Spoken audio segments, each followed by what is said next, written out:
I created what I called my advanced resilience program. And so there are a couple in here, or there's at least one that's repeated. So we repeated the power of self-responsibility, how to be the boss of me, because I thought that was worth repeating as a valuable reminder that it's down to you to take 100% responsibility, and that you have that choice, whether you're going to be a victim or you're going to stand in your power. And then we talked about choosing integrity. You know, what you do when no one else is looking. No one will know Nelson is the story behind that one.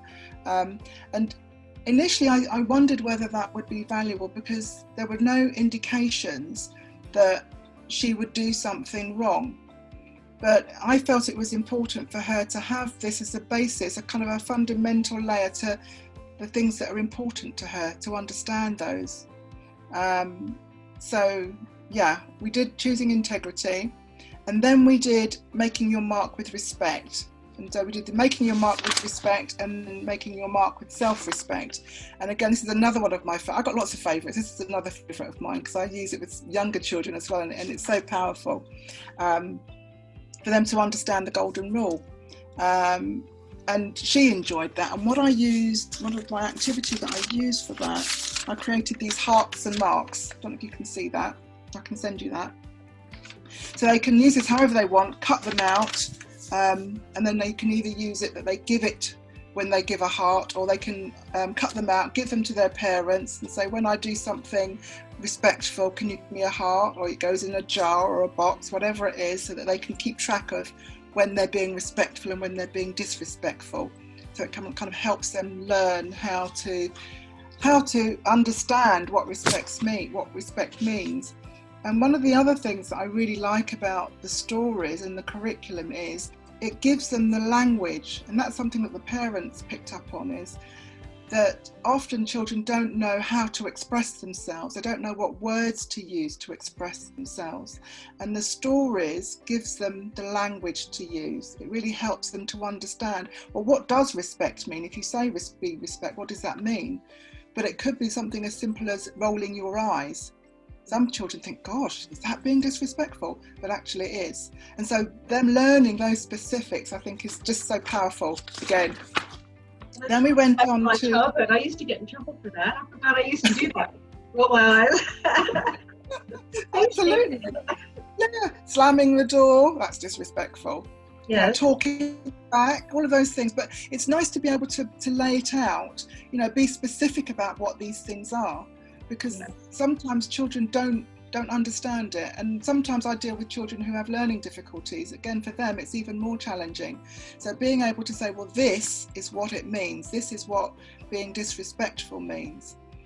I'm going to interrupt slightly. I'm going to change the story slightly, that my grandson has ADHD, and the hearts and marks is one of the most powerful stories that I've used with him, and he always wants to have the hearts.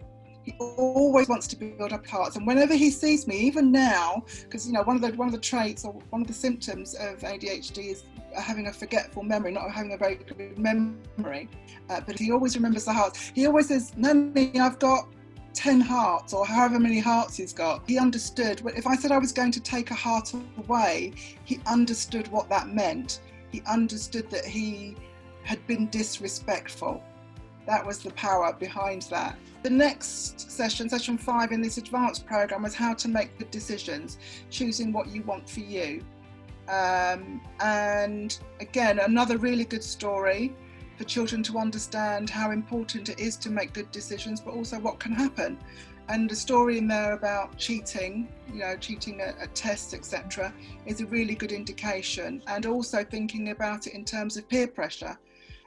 Which was the next story down. So how to make good decisions was session 5, and then session 6 was standing up to peer pressure and how to say yes to you and no to peer pressure. And again, both two really strong, powerful stories, especially again for children with learning difficulties, but for children generally, I think, to understand that they can say no and it's okay, and that they don't have to just follow their friends. And the story of Charlie, and the fact that Charlie stands up and decides that he doesn't want to do some of the things his other friends are doing, and that his other friend that does follow the group, they get into trouble, and the impact of that. So yeah, I just love this. Sorry, I'm going to go off on a tangent. Session 7 was the law of attraction. So this was about what we think about is what we bring into our lives. Yeah, and so this is about having the power of positive thinking. Yeah, and bringing positive energy and introducing tools of visualization. We talk about visualization again, affirmations, gratitude also. And so what we're doing is that we're training our brains for success. We're bringing positive energy into our lives. And then the final 2 sessions in this advanced are how an attitude of gratitude prepares you for your dreams. And the final one is I honor me, how to be yourself and honor your uniqueness. So the gratitude one was important and again, I read his feedback to me, you know, she realizing that she should be grateful for what she has. And understanding how important that is to be grateful for what you have, but also to recognize that it's okay to be different, that we're all unique, and that is okay, and that is fine. And the story of the sun, the wind, and the rain is a really good story to indicate, you know, if we were all the same, you know, life would be really boring, but it could also be quite detrimental also. And so it's important that we recognize that we've all got strengths and the value of those strengths.